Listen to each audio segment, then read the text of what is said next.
Welcome back. Libya's internationally recognized government has allocated 1.5 billion Libyan dinars or $1.06 billion for the National Oil Corporation to maintain oil production in 2019 to 2020. According to a resolution shared with journalists, 1.2 billion dinars was allocated for projects that contribute in maintenance of current production rates and increase the productive capacity of the oil and gas sector.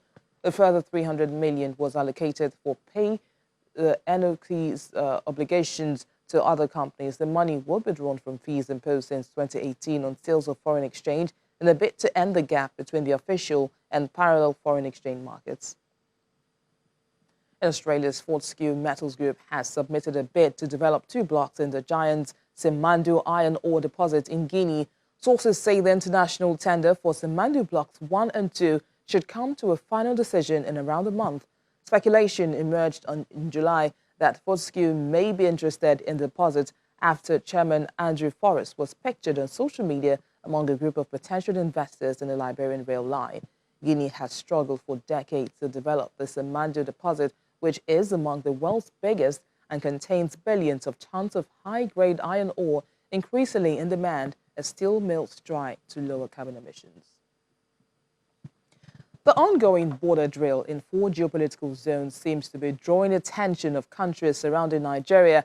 One of the 4 countries, Niger Republic, has banned the export of rice to Nigeria as talks are run in Cameroon to pronounce same action. In this report, we take a look at some actions since the closure of the Nigerian border. It's been 6 weeks since the borders drill exercise commenced across 4 geopolitical zones in Nigeria. At the popular frozen food market in Ijora, Lagos, the last batch of imported frozen turkey are being sold out.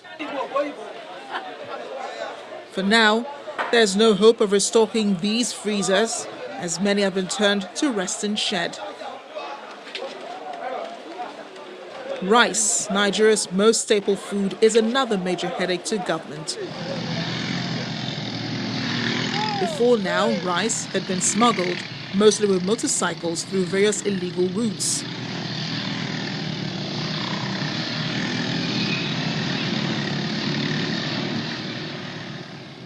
It has become a history that in Nigeria, the soil of Nigeria can get a rice that can be able to sustain, even as much as it cannot sustain everybody now.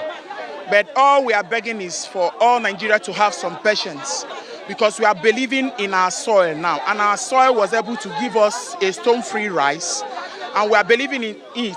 Very soon we will be able to get a better rice that we can supply to other places. In a joint review of the exercise, top officials of Customs and Immigration Service charged members of the border community to collaborate with government in fighting smuggling and illegal migration. Smuggling is an offense. Every illicit thing you bring into this country has a way of consequences on our economy, on our security, on our well-being.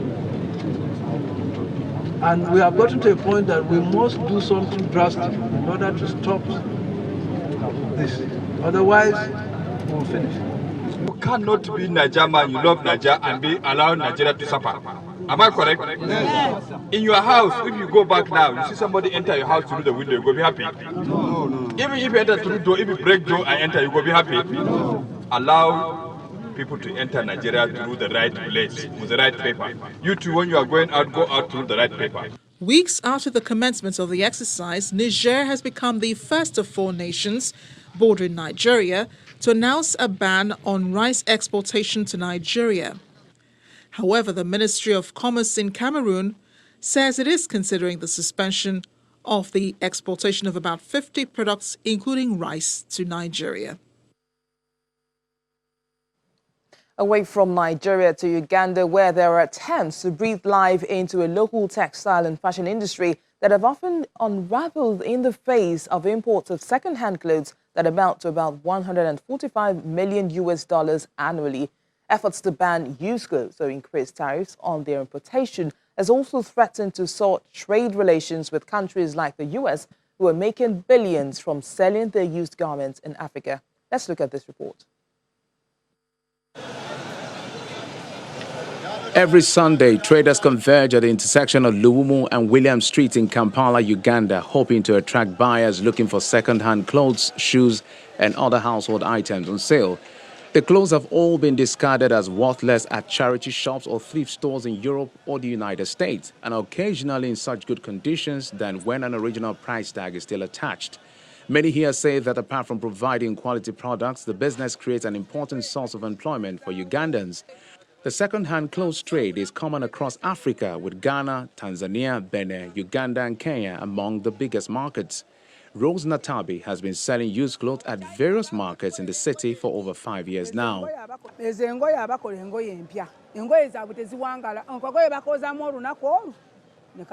These clothes sold in shops here don't last long. The fabric is washed only once and after that it tears up. These used clothes are durable. They have already been used, but they are better than those made here in Uganda. While the traders say the business provides a practical solution to low-income earners and a source of livelihood for many, critics argue that the used clothes trade prevents Africa from building its own industry because it's flooded with cheap imports. Victoria Mera Bakinyi is a fashion designer in the city. She specializes in women's fashion and accessories and is often sought after to stitch clothes for bridal parties. If at all second-hand is still banned from the country, it would also be amazing. It would help out in one way or the other, because at times there are things that are imported into the country, yet there are things we can do as designers, as people in the country. Other than just clothing, lots of things are imported, and yet these are things that can be produced, which makes the citizens lazy. It makes people stay comfortable because they know, we shall get this. The used clothes business is said to be growing in Africa partly because of the U.S. African Growth and Opportunity Act, AGWA, which allows African nations to export goods to the United States without duty, but also sees the continent importing second-hand clothes from America. Kenya, Tanzania, Rwanda, and Uganda all increased duties on used clothes and shoes in 2016 to nurture their local textile industries. And from there, let's check out the prices of crude oil at the international markets, which were up early today, boosted by hopes of progress in U.S.-China trade talks and supported by challenges to supply facing major exporters. The Brent crude rose 0.6% to $58.71 a barrel, and U.S. West Texas Intermediate crude was at $53.16.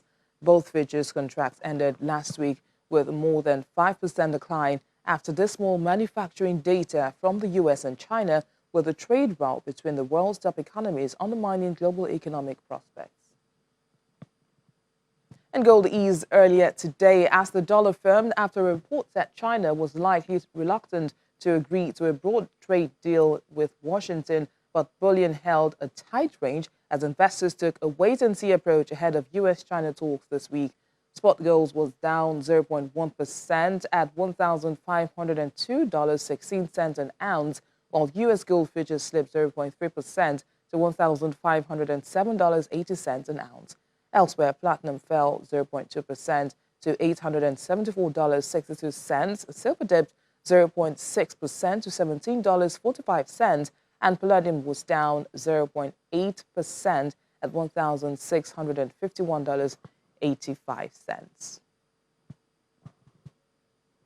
And that's our show today. Tomorrow is another day. Thank you for watching. I'm Bisi Adebayo.